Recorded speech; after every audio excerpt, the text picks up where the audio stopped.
मारवड़न जी मिठड़ी बोली गली गली ऐं घर घर गूंजन सिंध अमर जा नारा नारा नारा नारा जिए सिंध जिए सिंध।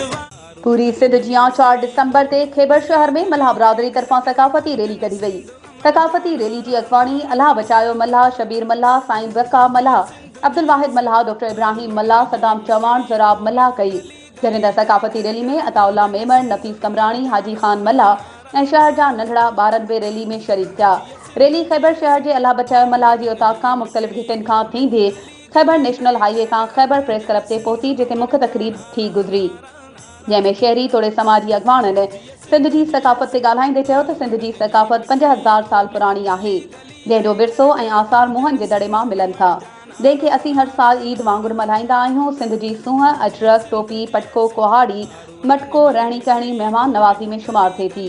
असांजूं मुख़्तलिफ़ मज़हबनि जूं रस्मूं बि सकाफ़त में शुमार थियनि थियूं।